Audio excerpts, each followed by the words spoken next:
രത്നം പ്രശ്നോത്തരി 2010.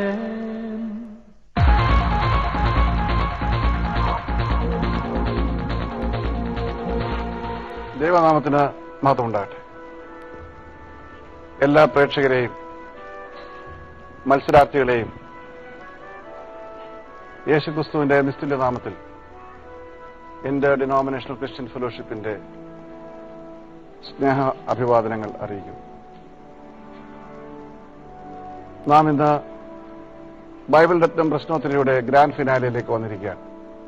മാസങ്ങളായി നടന്നു വന്നിരുന്ന മത്സരങ്ങളുടെ പരിസമാപ്തിയിലേക്ക് നാം ഇന്നെത്തിയിരിക്കുകയാണ്. വളരെ വാശിയേറിയ മത്സരങ്ങളെന്ന് ഞാൻ പറയുമ്പോൾ അത് തികച്ചും യാഥാർത്ഥ്യമാണ്.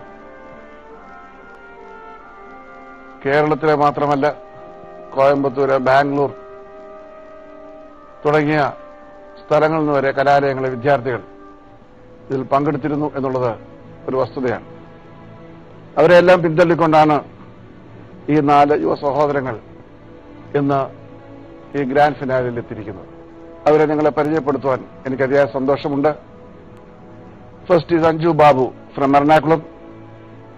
She is A BBA third year student from Basilius Paulos II Catholicos College, Pirava.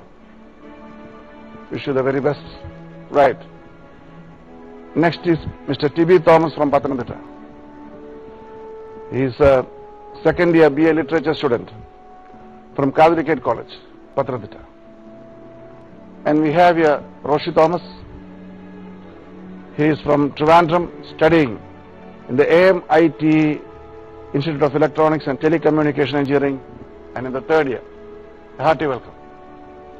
And finally we have Joel Thomas from Pathanamthitta. He's a second year computer science student at Mount Zion College of Engineering. So have a wonderful time, the grand finale, right? And I wish you all the very best. As you know, the rules and regulations are same as the rounds are the same.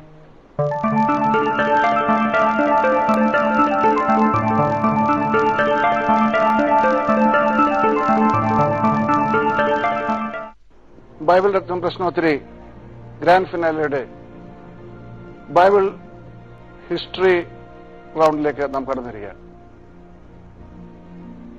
4 straight questions clockwise, then again 4 questions anti-clockwise, and each question carries 5 marks.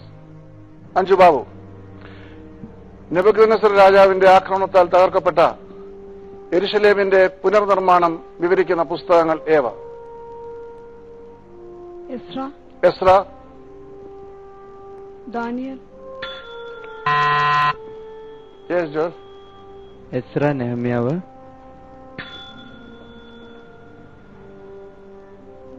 Your answer? Right. You get only +2. Second answer is wrong. Right? So half the question you get +2. And Ezra and Nehemiah, you get 2 marks. Because Ezra already പറഞ്ഞു കഴിഞ്ഞു. Nehemiah താങ്കൾ കൂടുതലായിട്ട് പറഞ്ഞു. So it's 5 marks question, you get 2 marks. Second chance. Now number 2 for TB. യോബിന്റെ സ്നേഹിതന്മാർ അവനോടൊപ്പം എത്ര ദിവസം പാർത്തിരുന്നു? ഒരാഴ്ച, 7 ദിവസം. Right. +5 marks for TB. Number 3. മോശയ്ക്കെതിരായി സംസാരിച്ചതിന്, പ്രവർത്തിച്ചതിന് ഭൂമി ഉണർന്ന് അതിലേക്ക് താണുപോയ 3 കുടുംബങ്ങൾ ഏതൊക്കെ? കോരഹിന്റെയും ദാഥാന്റെയും അബീരാമിന്റെയും. +5 marks for Roshi. താരന്തുകളുടെ ഉപമ ഏത് പുസ്തകത്തിലാണ്? മത്തായിയുടെ സുവിശേഷം. +5 marks. Again starting with you.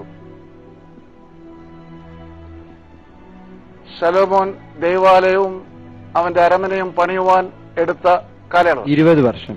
+5 marks. Roshy, തിരുവചനത്തിൽ ഏറ്റവും കൂടുതൽ ഉപമകൾ വിവരിച്ചിട്ടുള്ള പുസ്തകം? മത്തായി സുവിശേഷം. യെസ്. Anything else? ലൂക്കോസ് സുവിശേഷം. Question was to you. ലൂക്കോസിന്റെ സുവിശേഷം. So that's the thing, -1 mark for Roshi because the question was straight, and you get +5 marks. Right. Next is to TB. മലബാറിന്റെയും തിരുവിതാംകൂറിന്റെയും കൊച്ചിയുടെയും ഭാഷ അനുസരിച്ച് പൊതുവായി ഒരു ബൈബിൾ പരിഭാഷ തയ്യാറാക്കുവാൻ നിയോഗിക്കപ്പെട്ട കമ്മിറ്റിയുടെ ചെയർമാൻ ആരായി? Hermann Gundert. Any other answer? -1 mark for TB. ജയം Fritz ആണ്, ഫോർ സ്ട്രീറ്റ്സ്. സെക്കൻഡ് ക്വസ്റ്റ്യൻ, ആരൊക്കെയായിരുന്നു പ്രസ്തുത കമ്മിറ്റിയിലെ അംഗങ്ങൾ?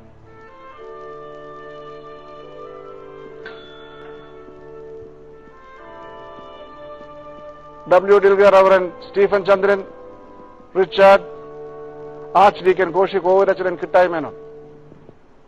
Understand that?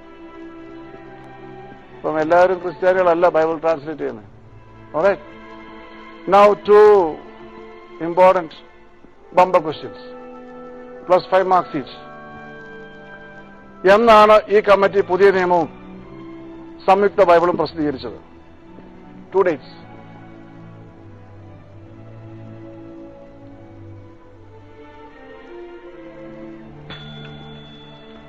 ൽ പുതിയ നിയമം പ്രസിദ്ധീകരിച്ചു.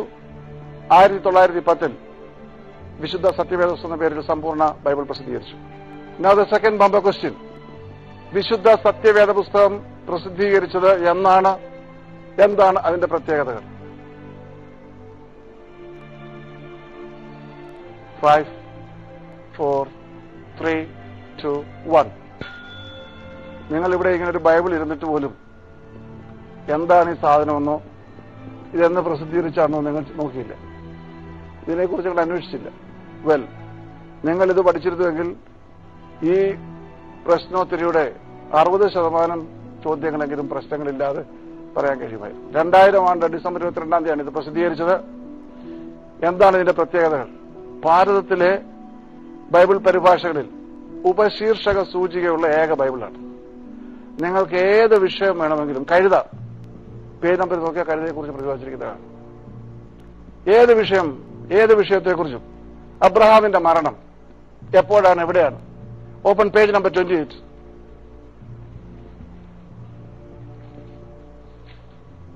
വായിച്ചാട്ടെ. അബ്രഹാമിന്റെ മരണം. അബ്രഹാം കെദൂറ എന്ന പേരുള്ള മറ്റൊരു സ്ത്രീയെ ഭാര്യയായി സ്വീകരിച്ചു. അവൾ അവന് സിമ്രാൻ, യോക്ഷാൻ, മെദാൻ, മിദ്യാൻ, ഇഷ്ബാഖ്, ഷൂവഹ് എന്നിവരെ പ്രസവിച്ചു. യോക്ഷാനിൽ നിന്ന് ഷെബയും ദദാനും ജനിച്ചു. അശൂരിയും ലത്തൂഷിയും ലയൂമിയും ഭരിച്ചതിന്റെ അവസാനമുണ്ട്. അബ്രഹാമിന്റെ ആയുഷ്കാലം 175 വർഷമായിരുന്നു. വയോവൃദ്ധനും കാലസമ്പൂർണനുമായി തീർന്ന അബ്രഹാം തികഞ്ഞ വാർദ്ധക്യത്തിൽ മരിച്ച് തന്റെ ജനത്തോട് ചേർന്നു. മതി. അപ്പോൾ അബ്രഹാമിനെ കുറിച്ച് അന്വേഷിക്കണമെങ്കിൽ നമ്മൾ ഇത്രയും പേരാണ്. Straight 1 look at your finger touch. ഒരു അനന്ത ഉദാഹരണം. അപ്പല്ലോസ് എഫെസോസിൽ. എവിടെ അപ്പല്ലോസ്? എഫെസോസിൽ എവിടെ പോയി നോക്കും? ആക്സിൽ പോയി നോക്കുക. എന്നാൽ താങ്കൾ ആക്ഷൻ നോക്കാൻ ഇദ്ദേഹത്തോട് പറയാം. 1224 എടുത്ത് നോക്കിയാൽ പേജ് നമ്പർ 1224.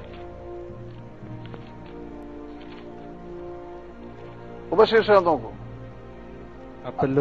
അപ്പല്ലോസ് എഫെസോസിൽ. ഒരു സെക്കൻഡ്. 1189 അധ്യായങ്ങളെ 2000 ഉപശീർഷകങ്ങളായിട്ട് വിഭജിച്ച് ഏത് വിഷയവും ഒരൊറ്റ നോട്ടത്തിൽ ആരോടും ചോദിക്കേണ്ട കാര്യമില്ല. You don't have to go to anybody. 1 look and you are into the topic. Right.